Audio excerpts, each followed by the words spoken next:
Hello dear students, today again we continue mole concept.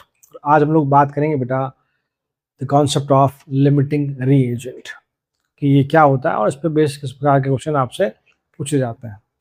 तो start करते हैं। देखिए, अभी तक हम लोग बेटा दो केस पढ़ चुके हैं जहाँ हमने बात करी थी कि केस 1 जहाँ पर सिंगल रिएक्टेंट हो, केस 2 जहाँ पर दो रिएक्टेंट हो और एक रिएक्टेंट का इन्फॉर्मेशन गिवन हो और दूसरे के बारे में कुछ पूछा जाए कि भाई मोल बताइए, मास बताइए या जो भी ऐसा कुछ information.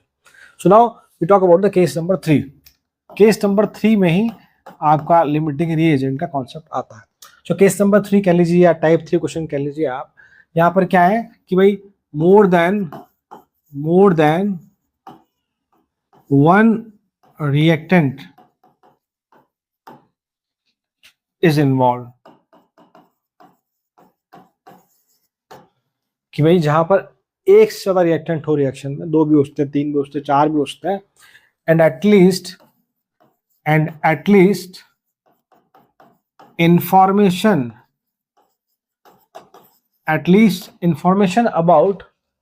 information about two reactant is given। Information about two reactant is given. क्या मतलब है इसका? जैसे मान लीजिए किसी रिएक्शन में तीन रिएक्टेंट ए, बी एंड सी, और वहां यदि मान लो ए और बी का इंफॉर्मेशन गिवन है, मतलब उनका मास वॉल्यूम कुछ सा गिवन है, या सिमिलरली बी और सी का या ए और सी का, ऐसा कुछ, मतलब किसी दो रिएक्टेंट का यदि इंफॉर्मेशन गिवन है तो वो क्वेश्चन आपका जाता है किस कैटेगरी में? वो जाता है आपका लिमिटिंग रीएजेंट की कैटेगरी में। वो बात करेंगे कैसे। मैंने आपको लास्ट लेक्चर में इसका एक बेसिक आइडिया भी दिया था। जैसे मान लीजिए हम कहें फॉर एग्जाम्पल, मान लो मैंने कहा कि रिलेशन है कि 2A प्लस बी गिव्स सी। हम लोग मान देंगे एक बैलेंस केमिकल इक्वेशन है, it is a balance chemical equation. ये सुनो, अब मान लो क्वेश्चन में कह दे कि क्वेश्चन में अगर मोल्स गिवन हो, मान लो क्वेश्चन में मोल्स गिवन है कि भाई इसके आपके पास 3 मोल है और इसके आपके पास 2 मोल है, तो बताओ सी के कितने मोल प्रोड्यूस होंगे, सी के कितने मोल बनेंगे। पिछले दो क्वेश्चंस में क्या था, पिछले दो केसेस में क्या था कि बातें यहीं तक थी कि अगर मान लो केस 2 की बात करें तो ए के बारे में बताया गया था, बी के बारे में पूछा गया था, या बी के बारे में बताया गया था, ए के बारे में पूछा गया था। इस बार दो रिएक्टेंट के बारे में जानकारी दी गई है, आपसे प्रोडक्ट के बारे में पूछा गया है। ये सुनो, तो अब देखो यहाँ पर दो अलग अलग बातें हो सकती है। मैंने आपको लास्ट क्लास में समझाया था कि यदि मान लो मैं ए को लेकर चलूँ तो मान लो मैं कि अगर ये 2 मोल है तो आपको सी का 1 मोल मिलेगा फ्रॉम स्टोइकियोमेट्रिक कोएफिशिएंट। तो अगर यहाँ 3 मोल है तो पहले हम ए का निकाल लेंगे, दैट इज 1/2, और अगर ए के 3 मोल है तो आपको मिलेंगे 3/2 मोल ऑफ किसके भाई? सी के। अगर मैं ए को कंसिडर करूं, वही यदि मैं बी की बात करूं तो बी में देखिए आप लोग, इसके 1 से 1 मिल रहा है तो 2 से 2 मिलना चाहिए, मतलब सी का वैल्यू 2 आना चाहिए। इसका मतलब क्या है, ए को लेके चलते हैं तो मोल्स सी के अलग मिलते हैं, बी को लेके चलते हैं तो मोल आपके सी के अलग मिलते हैं, जो कि कितना है? 2 है। इट मीन्स यहाँ पर कुछ ना कुछ अलग चीज चल रही है। अब वो चीज क्या है वो समझिए आप। देखिए, what is the meaning of term limiting reagent. Limiting reagent का कॉन्सेप्ट क्या है वो उस पॉइंट पर हम लोग आते हैं। देखिए, एक्चुअल में इसको ऐसे समझ सकते हैं, मान लीजिए सपोज कीजिए कि एग्जाम्पल के तौर पर मान लीजिए मुझे 8 पेयर्स बनाने हैं, फॉर बेसिक एग्जाम्पल है 8 पेयर्स बनाने हैं। मान लीजिए मेरे पास 5 तो गर्ल है और मेरे पास 8 बॉयज है, मतलब कि हमें 8 पेयर बनाने हैं लड़के लड़कियों के, आप कपल कह सकते हैं। मेरे पास 5 गर्ल है और 8 बॉयज है, तो क्या 8 पेयर बन पाना पॉसिबल है? No no. वाई? बिकॉज अगर आप इनको देखेंगे तो डेफिनेटली यहाँ आप मैक्सिममली 5 पेयर ही बना सकते हैं, मतलब कि 5 गर्ल्स को आप 5 बॉय के साथ एज अ पेयर इंट्रोड्यूस कर सकते हैं। यस और नो, यस और नो। तो अब यहाँ बात क्या निकल के, देखिए आप समझिएगा, यहाँ पर जो डिसाइडिंग फैक्टर है कि पेयर कौन बनाएगा वो है गर्ल, क्योंकि गर्ल्स की क्वांटिटी यहाँ पर क्या है? कम है। गर्ल की क्वांटिटी क्या यहाँ पर? कम है। तो girl is the deciding factor, कितने पेयर बनेंगे। 8 बॉयज से बात नहीं चलेगी। ऐसा नहीं कि 8 बॉय तो 8 पेयर बन जाएंगे, ऑब्वियसली आपको 8 गर्ल चाहिए उसके लिए। इट मीन्स कि यहाँ पर डिसाइडिंग फैक्टर की कितना प्रोडक्ट बनेगा, क्या आउटकम निकल के आएगा, कितने पेयर्स बनेंगे, वो कौन डिसाइड करेगा? यहाँ पे नंबर ऑफ गर्ल्स डिसाइड करेगी, आप कह लीजिए कि गर्ल डिसाइड करेगी। It means girl is what here? It is limiting reagent. It is what? Limiting reagent. Limiting agent से तो लिमिटिंग वर्ड का मतलब भी क्या, कहीं ना कहीं जो चीज कम हो, लिमिटिंग कम अमाउंट में हो, इसका मतलब क्या है कि girl is the limiting factor here. Girl decide करेगी बॉयज कितने बनेंगे, क्योंकि हमने देखा कि 5 पेयर बनाया तो 5 गर्ल कंज्यूम हो गई या 5 गर्ल ऑक्यूपाई हो गई, बट अभी भी 3 बॉयज बच रहे हैं, अभी भी 3 बॉयज बच रहे हैं। तो गर्ल तो लिमिटिंग वे में है, बॉयज यहाँ पे एक्सेस वे में है। गर्ल यहाँ पर लिमिटिंग वे में है, बॉयज यहाँ पर एक्सेस वे में है। सुनो, तो इट मीन्स कि ये लिमिटिंग रीएजेंट, आप फिलहाल ऐसे बोल लीजिए कि girls are what the limiting reagent, और बॉय एक्सेस में है। हमारे पास 5 पेयर बन जाने के बाद भी 3 बॉयज बचते हैं। It means boys are in excess, so they are known as excess reagent. Obviously हम रिएक्शंस की बात करेंगे, वहाँ पर हम रिएजेंट्स लेंगे डेफिनेटली। ये हम एग्जाम्पल के तौर पर समझा रहा हूँ आपको। तो मुझे क्या समझ में आता है, पहली बात की, जो अगर मान लो हमें डेफिनेशन देनी हो, what is limiting reagent, limiting reagent की डेफिनेशन क्या लिख सकते हैं, विच reactant is are completely consumed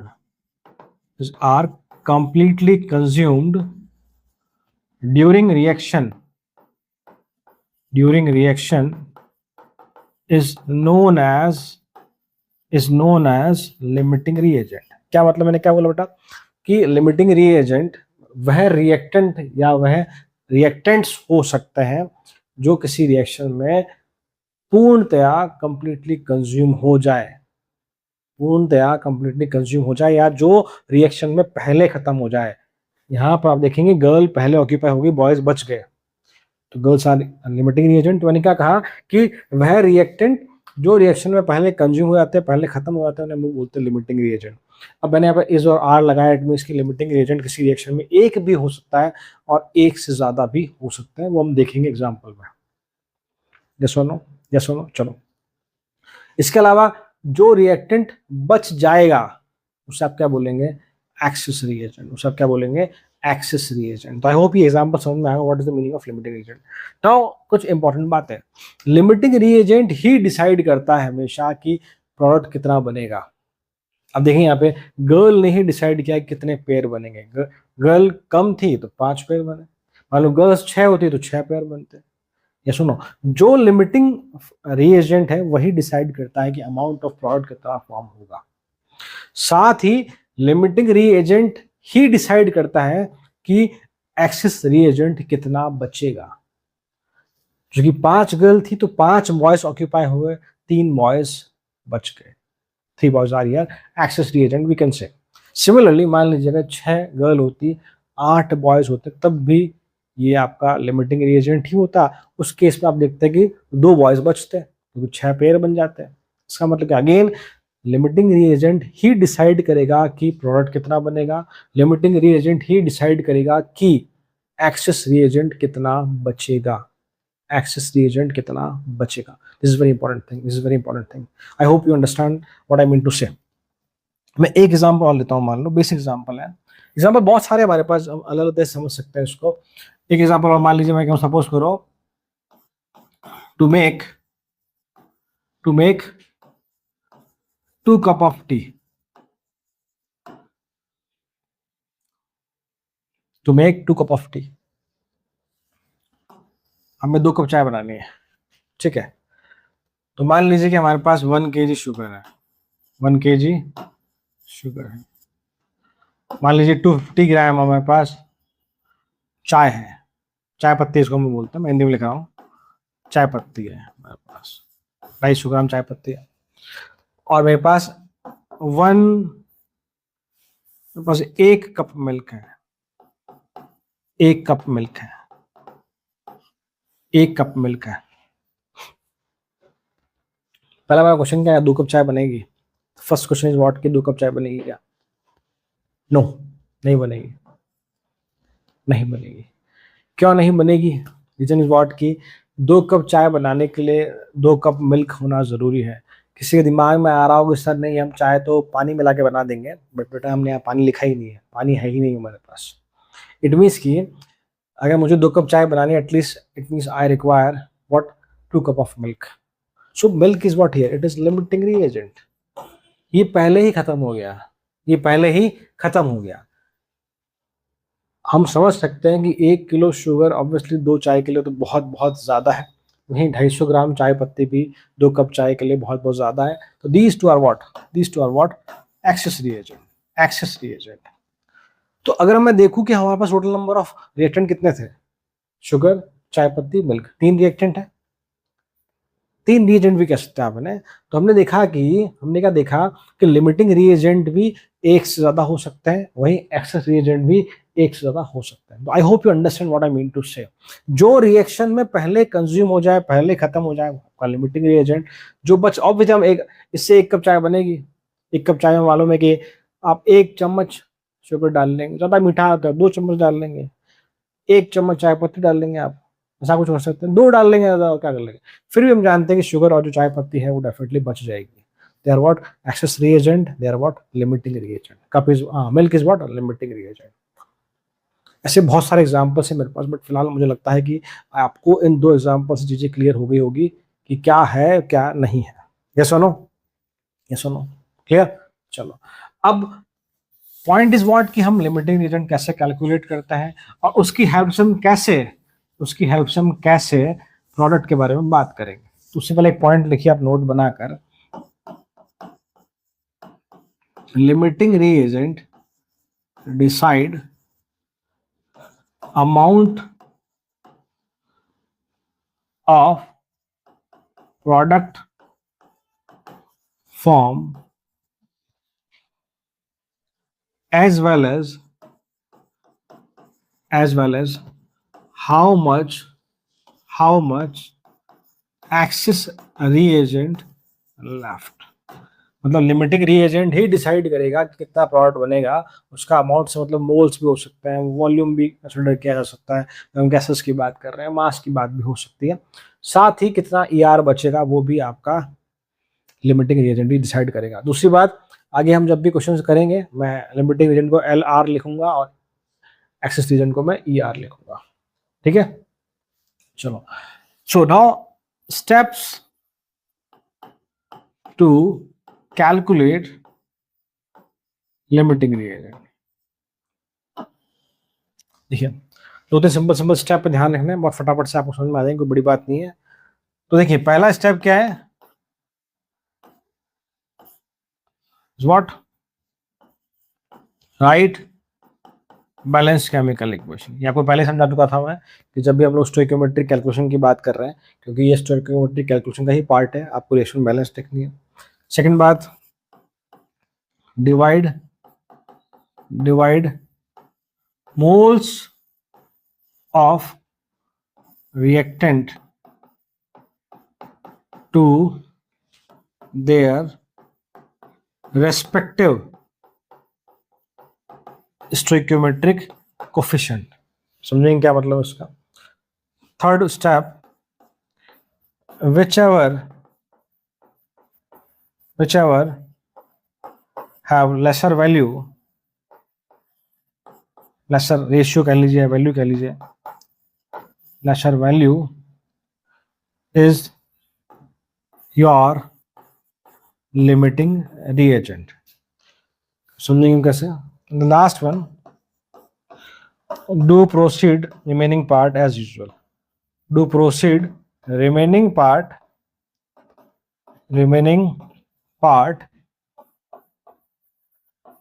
as usual. अभी आपको समझाता हूँ मैंने क्या कहानी लिखी है, परेशान बिल्कुल नहीं होना, बहुत सिंपल सी बातें लिखी मैंने. देखो, मैं आपको एग्जाम्पल के फॉर्म में दिखाता हूँ, देखो ना.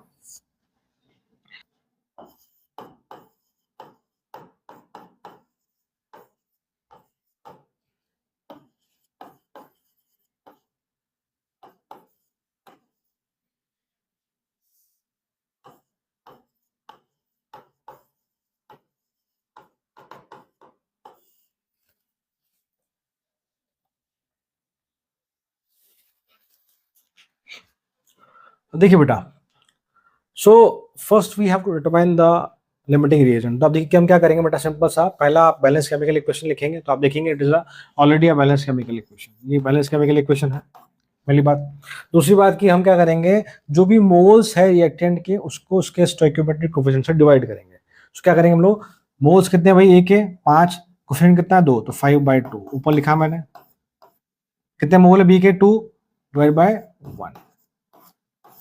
यहां तक बात सही है, किया हमने। Divide moles of reactant by their respective stoichiometric coefficient, उसके बाद whichever have the lesser value is your LR, जहां भी आपको वैल्यू कम मिलेगी वो आपका लिमिटिंग रिएजेंट हो जाएगा। देखिए यहाँ आपको मिलेगा 2.5, यहाँ मिलेगा आपको 2, मतलब ये वैल्यू आपकी कम है, it means B is what your, B is your limiting reagent, obviously this is what your excess reagent, is your excess reagent. Clear, यदि बात ठीक है, क्योंकि ये लिमिटिंग है तो ये आपका एक्सेस होगा, ये बच जाएगा। दूसरी बात की मान लो गए यहाँ भी आपको 2 मिलता है, यहाँ भी 2 मिलता, यहाँ पर 2.5, यहाँ भी 2.5 मिलता, मतलब कि रेशियो दोनों तो सेम आता, दोनों आपके एलआर होते हैं, दोनों आपके एलआर हो सकते हैं, पॉसिबल है, कोई दिक्कत नहीं, आगे हम क्वेश्चन में देखेंगे। यहाँ तक बात ठीक है, तो हमें मालूम पड़ गया भाई की पहली बात की एलआर कौन है आपका, B is the LR and A is the ER. Clear. अब इंपॉर्टेंट बात की एलआर मतलब बी डिसाइड करेगा कि सी कितना बनेगा, और बी ही डिसाइड करेगा कि ए एक्सेस रिएजेंट कितना बचेगा। सिंपल सी बात है, पहले हम बात करते हैं प्रोडक्ट की, दैट इज सी की बात करते हैं। तो हमें दिख रहा है स्टोइकियोमेट्री से, मैं ऐसा कह लूँ कि इसको 2C कर दीजिए आप, sorry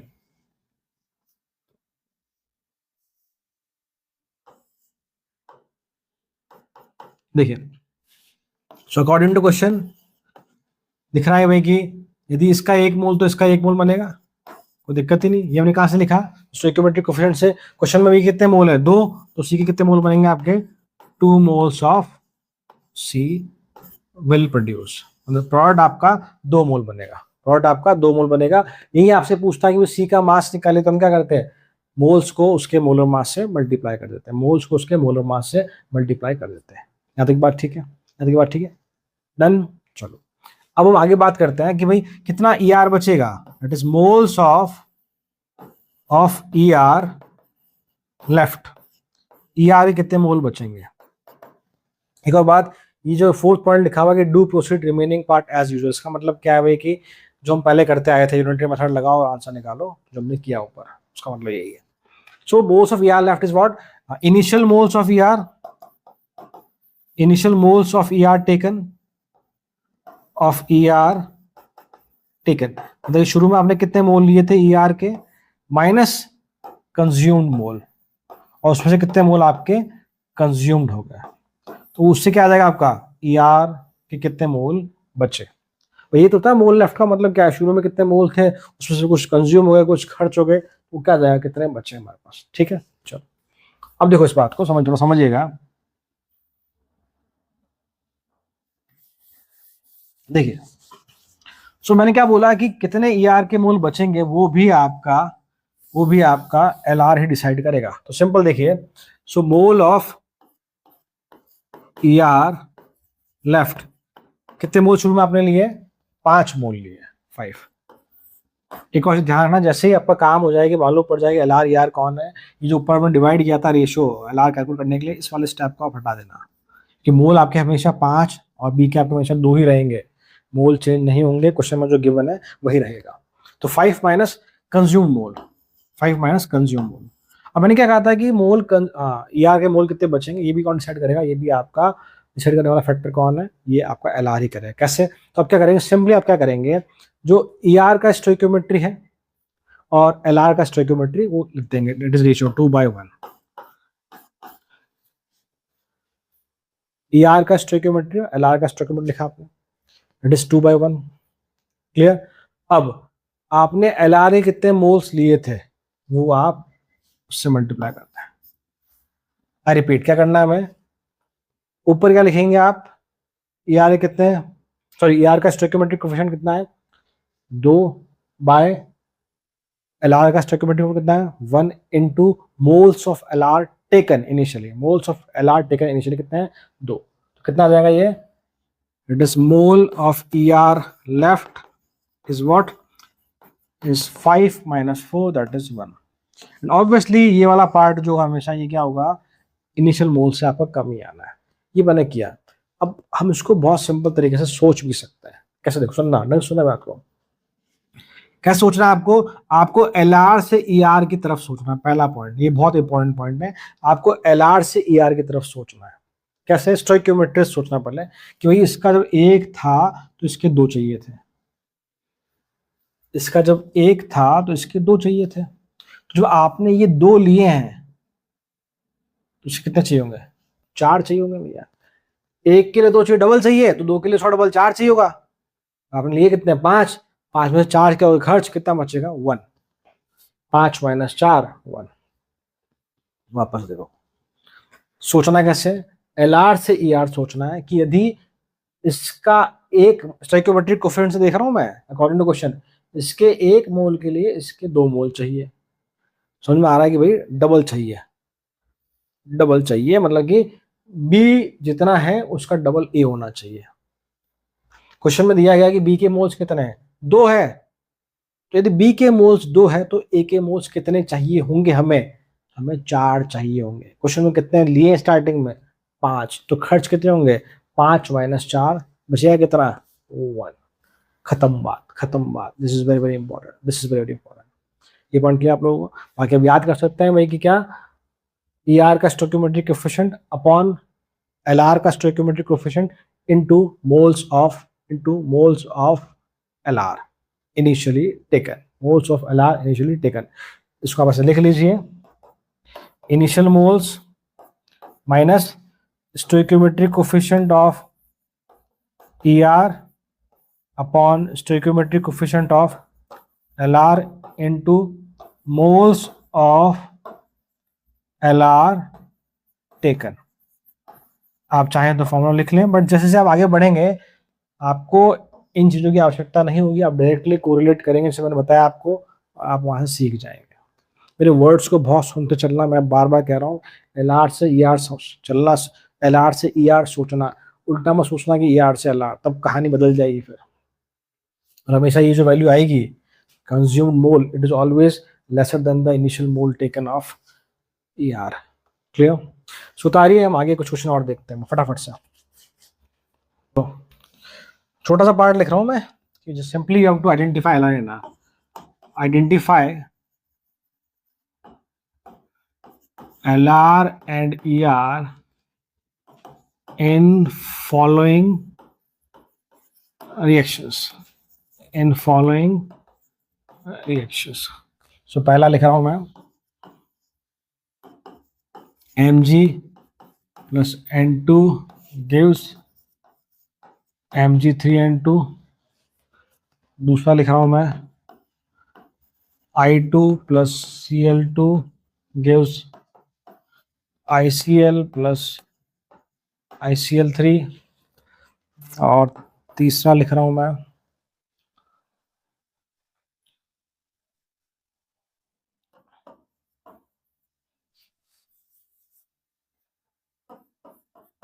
N2 plus H2 gives NH3। साथ में आपको मैं कुछ डेटा भी दे रहा हूं। डेटा इस प्रकार से बेटा कि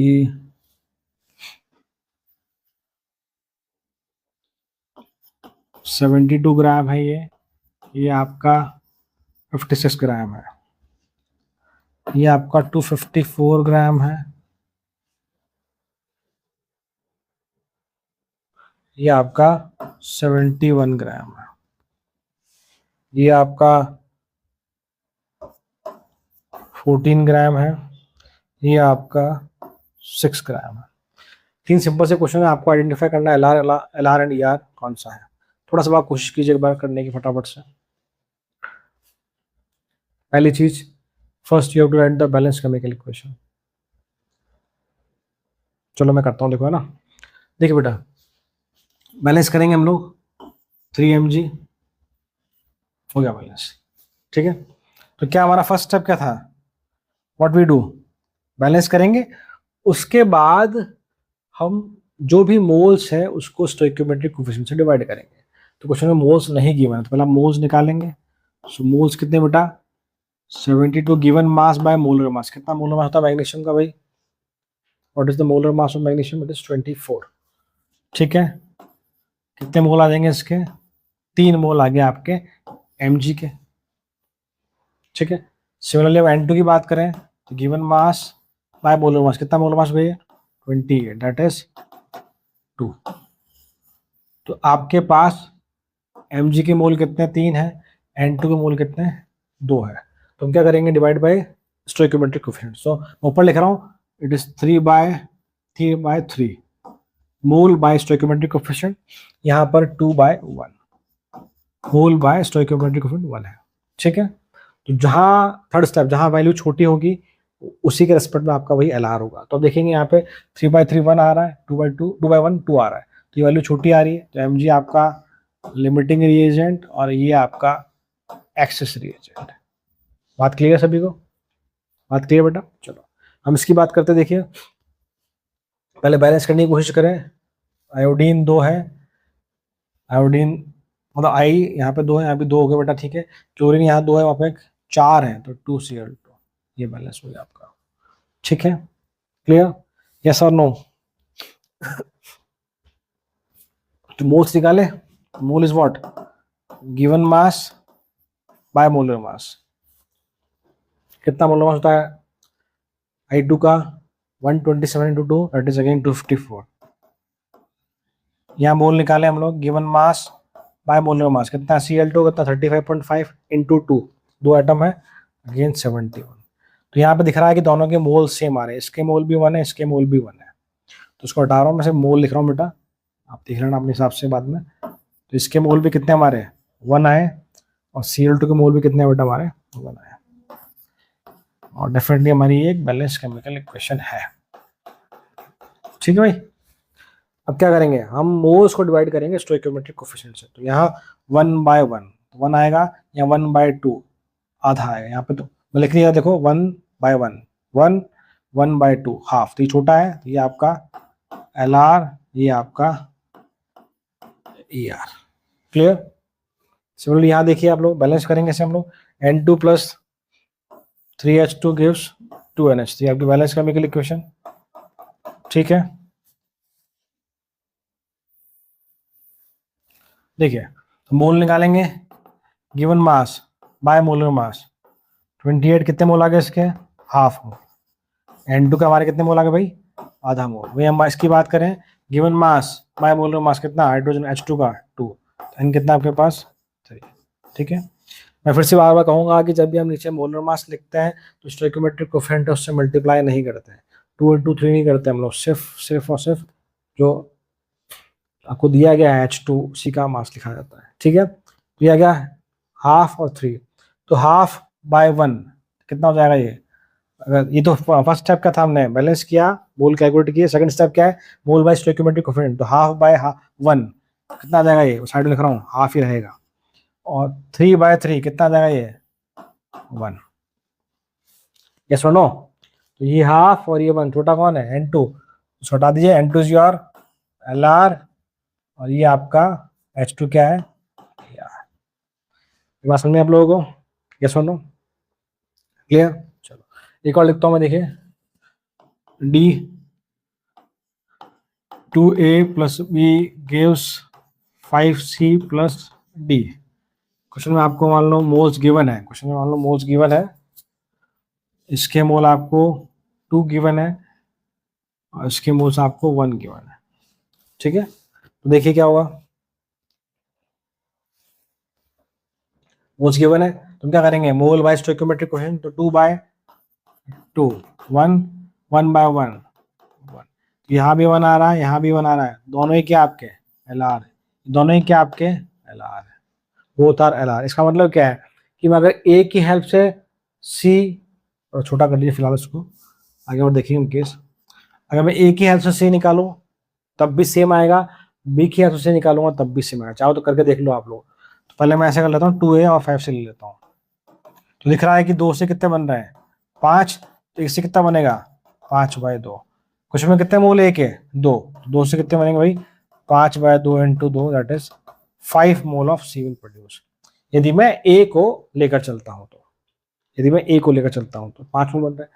चूंकि दोनों LR है तो बी को लेके चलूंगा तब भी उतने बनने चाहिए। अब देखो बी की बात करें स्टोइकियोमेट्री से, देखो तो 1 से कितने बन रहा है 5, 1 से 5 बन रहा है, क्वेश्चन में एक ही है, एक से कितने बनेंगे 5 ही बनेंगे, यहाँ ही 5 बन रहे हैं, यहाँ ही 5 बन रहे हैं, मतलब दोनों LR हो सकते हैं। तो कहीं किसी क्वेश्चन में अगर दोनों तीनों जितने भी रिएक्टेंट है अगर आपके वो LR हो जाता है तो कोई दिक्कत नहीं है, जो आपको ठीक लगे, जो आपको रिएक्टेंट लगे आप उससे प्रोडक्ट निकालना, कोई दिक्कत नहीं है, दोनों केस में सेम ही आएगा आंसर। क्लियर? या तो उसको उतारिए, आइए कुछ क्वेश्चंस देखते हैं फटाफट से। देखिए बेटा क्वेश्चन देखिए आप लोग, equal mass of zinc and iodine react to form. देखिए बेटा क्वेश्चन आपको गिवन है कि equal mass of zinc and I2 react, दोनों का मास सेम रिएक्ट कर रहा है, बन रहा है ZnI2। Calculate fraction of ER left, आपको कितना ER लेफ्ट है उसका फ्रैक्शन बताना है। आपको क्वेश्चन में गिवन है कि मोलर मास ऑफ जिंक आपको 65 यूज करना है, एक्चुअल में 65.4 होता है बट आपको 65 ही यूज करना है। सिंपल पहली बात, you have to add the balance equation, so zinc plus I2 gives ZnI2। Clear? Question में मास दोनों का सेम बोला है, लेट मास भी, इसका भी x ग्राम मान लिया हमने और इसका भी x ग्राम मान लिया। तो ऑब्वियसली क्वेश्चन क्लियर दिख रहा है कि कहीं ना कहीं आपका लिमिटिंग रिएजेंट वाले पार्ट का ही है, आपसे ER लेफ्ट पूछा है तो हम पहले निकालेंगे लिमिटिंग रिएजेंट ही डिसाइड करेगा कि ER कितना बचेगा कितना नहीं बचेगा। सो उसके लिए आप पहले क्या निकालेंगे, मोल्स निकालेंगे। So mole is what, given mass by molar mass, और यहाँ आपका गिवन मास बाय कितना इसका भाई 254, यही होगा, ये सुनो। अब देखो मालूम पड़ रहा है दोनों का मास सेम है तो ये वाला पार्ट क्या होगा, छोटा होगा, स्टोइकियोमेट्री भी बने, तो मोल को मैं स्टोइकियोमेट्रिक कोफिशिएंट से डिवाइड भी करता हूँ उससे कोई फर्क नहीं पड़ेगा, वो वैल्यू सेम ही रहेगी, कि दोनों केस में स्टोइकियोमेट्रिक कोफिशिएंट कितना आपका 1:1। ये सुनो, तो इसका मतलब मुझे क्लियर दिख रहा है कि I2 is what the LR, ये आपका LR है तो ये आपका ER है, ये वैल्यू आपकी छोटी है। ये सुनो, तो अब अगर मुझे फ्रैक्शन ऑफ ER लेफ्ट निकालना है, it is fraction of ER left निकालना है, इट इज व्हाट ER, आप कहते हैं कि भाई कितना रिएक्ट कर गया, कितना ER आपने लिया, कितना ER रिएक्ट कर गया वो, ये ER एक्चुअली नो ना, ER reacted upon ER taken. तो पहले हम ER रिएक्टेड निकालेंगे। सो ER reacted is what, simply, अब देखो मैं ये तो मालूम पड़ गया कि बेटा कि ये आपका LR है ये आपका ER है, तो बेसिकली LR तो क्या हो जाएगा 0 हो जाएगा और ER आपका क्वेश्चन बचेगा। इसका मतलब कितना बचेगा ER, अगर मैं वेट रिएक्टेड की बात करूं, अब मैं वेट की बात कर रहा हूं, वेट ऑफ ER रिएक्टेड वो कितना होगा आपका भाई, ये x/65 माइनस x/254, ये करेंगे बेटा, क्योंकि आफ्टर सर्टेन टाइम ये तो पूरा कितना हो जाएगा हमारा, ये तो हमारा 0 हो जाएगा, बिकॉज ये आपका लिमिटिंग रिएजेंट है, तो इसमें से यही तो खर्च होगा, यही तो कंज्यूम होगा। स्टोइकियोमेट्री 1:1 है, मान लो इसके 5 मोल इसके 4 मोल होते हैं, तो 4 मोल ये तो 0 आता, 5 - 4 इसका 1 मोल बचता, मोल की टर्म बात करता। और चूंकि यहाँ पे हमने क्वेश्चन जो है वो मास की फॉर्म में, तो हम क्या निकालेंगे, वेट ऑफ ER रिएक्टेड, तो कितना, ये आपका शुरू में इनिशियल मास ऑफ आपका ER माइनस कितना ER का कितना वेट आपका कंज्यूम हो गया, वो हमने सब्ट्रैक्ट कर दिया, ये आ गया। डायरेक्टली इसको हम पुट करेंगे यहाँ पे, so fraction of, simply fraction of ER left, तो ऑब्वियसली कितना आएगा बेटा, ये आपका x/65 माइनस x/254 और नीचे आपका ER टेकन कितना हमें शुरू में लिया था x/65, तो इट इज व्हाट, सिंपली घटाऊंगा इसको मैं तो 189/254, ये हमारा फ्रैक्शन आ गया, fraction of ER left, fraction of ER left. I hope कुछ समझ में आया आप लोगों को। उतारिए इसको, हम एक क्वेश्चन और देखते हैं। तो देखिए क्वेश्चन बेटा एक हमसे एक JEE मेंस 2021 में पूछा गया है। क्वेश्चन आपका है JE21 का हम बात करते हैं इसकी। क्वेश्चन आपका ऐसा बेटा, consider the complete combustion of butane, consider the complete combustion of butane, complete combustion of butane. तो देखिए बेटा, क्वेश्चन गिवन है, considering the complete combustion of butane, the amount of butane utilize to produce, आपको butane का amount निकालना है to produce 72 gram of H2O, जहां पर वैल्यू ब्यूटेन की इतनी आ रही है x इंटू 10⁻⁻1 ग्राम, आपको x का वैल्यू निकालना है। ये आपका क्वेश्चन है। देखिए भाई, solution, first we have to write the what, combustion reaction of butane. तो कितना ब्यूटेन आपका, C4H10 plus O2 gives CO2 along with water molecule, yes or no? Clear? मैंने आपको तरीका सिखाया था how to balance, method is CHO, पहले carbon then hydrogen then oxygen. Carbon मैंने बता दिया यहाँ पर 4 होता है, यही आगे आता है। देन हाइड्रोजन 10 है, उधर आपका 2 है, ये आपका 5, एंड ऑक्सीजन इज व्हाट, अब देखेंगे यहाँ पे 4 2 8 और 8 5 13, दिस इज 13 बाय 2। ठीक है, बैलेंस हो गया, this is the balance chemical equation. अब देखो जो इन्फॉर्मेशन गिवन है वो लिख देता हूँ मैं। ये कितना बनना चाहिए, ये बनना चाहिए 75 ग्राम बनना चाहिए। और तो हमसे इसका वेट पूछा है, इसका वेट हमसे पूछा है, और उसने क्लियर बोला है कंप्लीट कंबशन। कंप्लीट कंबशन का मतलब होता है कि ऑक्सीजन जो है वो कंप्लीटली यूटिलाइज हो गई है, it is your in excess. वैसे आप ध्यान में रखें हमेशा, मैं थोड़ा गलत बोल गया, कंप्लीटली यूटिलाइज नहीं हुई, इसका मतलब यह है कि ऑक्सीजन हमेशा एक्सेस में ली जाती है ड्यूरिंग कंप्लीट कंबशन। जिसका हम कंबशन करते हैं वो पूरी तरह से खत्म हो जाता है, वो पूरी तरह से खत्म हो जाता है, मतलब कि यही आपका लिमिटिंग रीएजेंट होता है, योर लिमिटिंग रीएजेंट। और ये पहले से ही एक्सेस में लेते हैं, that's why oxygen is always excess reagent in case of combustion reaction. Clear? चलो अब दो सिंपल सी बात है, इसको देखकर वो बताना मुझे, तो बहुत ज़्यादा मैथ्स लगानी नहीं है, सिंपल सी बात है। तो आप देखेंगे अकॉर्डिंग टू क्वेश्चन आपको क्या करना है, हमें क्लियर दिख रहा है। उसने बोला है कि अगर ये 72 ग्राम है तो ये कितना चाहिए मेरे को, मतलब 72 ग्राम अगर वाटर है तो ब्यूटेन कितना चाहिए, ये क्वेश्चन है आपका। तो मैं तो चलता हूँ अकॉर्डिंग टू क्वेश्चन के हिसाब से मैं देख रहा हूँ कि वाटर कितना है, 5 इंटू 18 ग्राम, यही है। देखो इससे मतलब नहीं है स्टोइकोमेट्रिक कैलकुलेशन या क्वेश्चंस की सबसे अच्छी बात यही है कि क्वेश्चन में जिसकी बात की जाए आपको उससे ही मतलब है, मुझे ब्यूटेन और वाटर से मतलब, बाकी ऑक्सीजन और CO2 से कोई लेना देना नहीं है कैलकुलेशन में। तो मुझे दिख रहा है क्वेश्चन के हिसाब से यदि इसके 5 मोल है तो इसका 1 मोल बन रहा है, 5 मोल का मतलब कि 5 इंटू 18 ग्राम है, तो ये कितना बनेगा मेरे पास, कार्बन कितने बेटा 4 है, तो 12 इंटू 4 48 और 10 58 ग्राम, तो ये 58 ग्राम बनेगा। तो अगर वो आपके पास 72 ग्राम है तो कितना बनेगा, कोई दिक्कत ही नहीं है। तो पहले 1 ग्राम का निकाल लो आप, simply it is what 58 by 5 into 18, और यही मैं 72 कर देता हूँ, तो 72 के लिए क्या करेंगे आप 72 से मल्टीप्लाई कर देंगे, this is the best unitary method. तो आप इसको 72 से मल्टीप्लाई करोगे, ये आपका ग्राम में आ जाएगा, तो इट इज व्हाट, ये आपका हो गया बेटा 4 बार जाएगा। ठीक है, अब इससे आप इसे मल्टीप्लाई करेंगे, हमें आंसर कैसे लेके आना है, x इंटू 10⁻⁻1 में। तो थोड़ा सॉल्व करें इसको हम लोग, देखो तो ये आपका 240 आप बताइए 232, ये आपका 5। क्लियर? तो थोड़ा इसको सॉल्व करें फर्दर, तो इट विल कितना जाएगा 5 4 20 आपका, और ये आपका 46 और 7 में 4। क्लियर?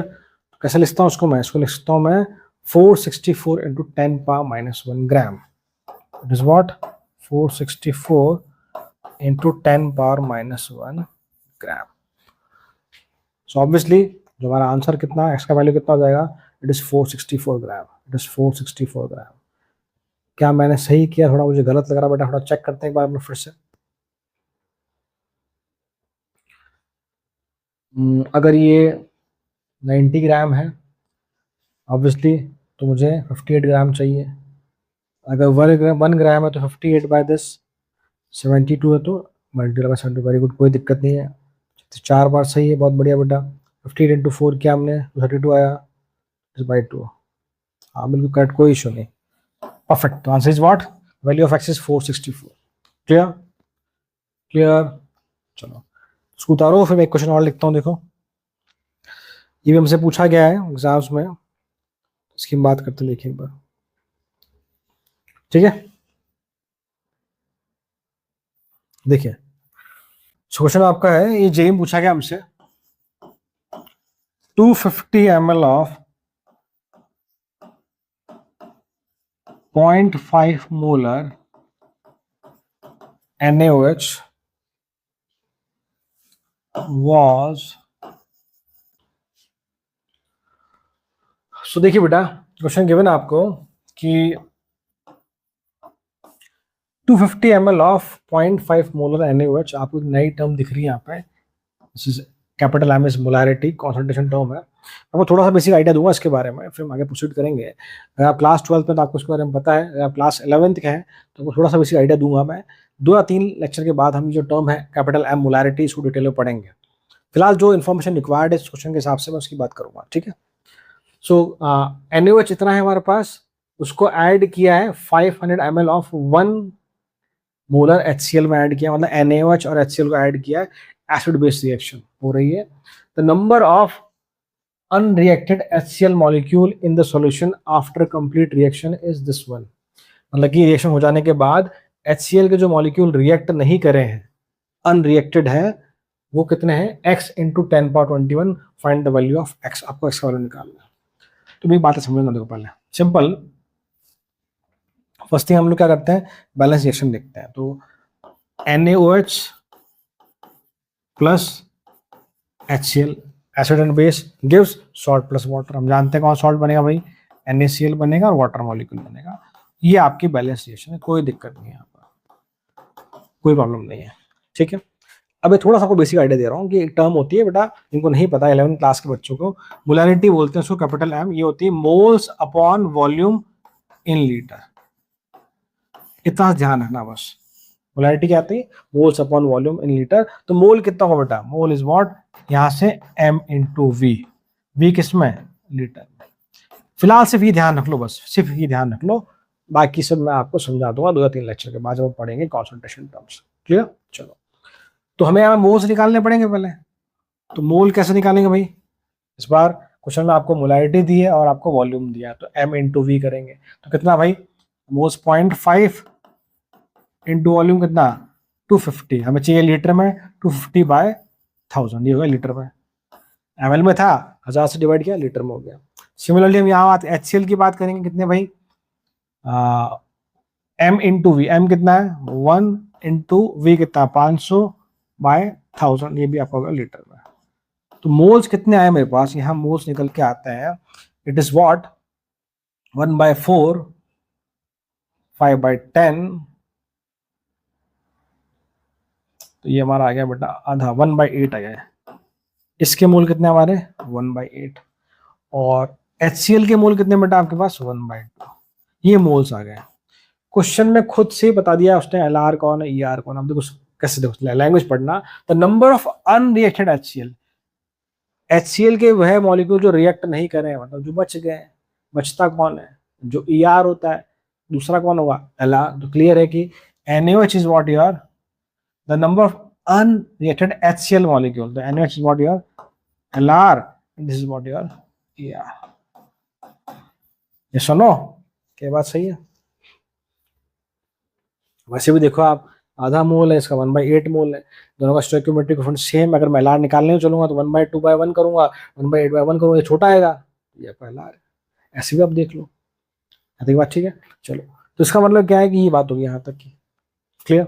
हम लोग जानते हैं कि जो LR होता है वो कंप्लीटली कंज्यूम होता है, तो after the completion of reaction, तो इसको ऐसे लिखते हैं भाई एट टी एंड, जब रिएक्शन खत्म हो गई है, हम मान के चल रहे हैं रिएक्शन कंप्लीट हो गई है, तो ये तो आपका कितना हो जाएगा, पूरा 0 हो जाएगा, पूरा कंज्यूम हो जाएगा। ये कितना बचेगा हमारा भाई ये तो ई आर है ना, तो ये तो शुरू में कितना लिया था 1/2 मोल, और ये कितना -1/2, 1/8, तो कितना आ जाएगा ये 8 4.375, इट इज 0.375 मोल्स। अब आपको लग रहा होगा सर आप तो डायरेक्ट ही इस वजह से डिवाइड कर रहे हो, पहले तो आपने सिखाया था कि भाई इनिशियल मोल कैसे, इनिशियल मोल माइनस कंज्यूम मोल लिखेंगे, उससे ये आर के कितने मोल बचे हैं वो आएंगे। यहाँ स्टोइकोमेट्री 1:1 है बेटा, तो ये 5 है, ये 4 है, तो 5 - 4 करना है, ये 10 है, ये 2 है, 10 - 2 करना है, खत्म बात। तो 1/2 - 1/8 इट इज 0.375 मोल। ठीक है, ये moles of E R left, या मोल्स ऑफ ई आर जो रिएक्ट नहीं करें, वो वाले मोल्स आगे आगे। यस और नो, यस और नो। हमसे क्वेश्चन में उसने यही पूछा है कि जो मॉलिक्यूल्स है कंप्लीटेशन हो जाने के बाद जो रिएक्ट नहीं करें वो हमें कैलकुलेट करना है, इस ऑर्डर में कैलकुलेट करना है। तो मोल्स आ गए। Now how to calculate moles, sorry how to calculate molecules using mole. तो आपका अगर मोल्स है तो मॉलिक्यूल कैसे निकालते हैं, आप एवोगाड्रो नंबर से मल्टीप्लाई करते हैं। सो सिंपली क्या करेंगे हम लोग यहाँ पे, देखिए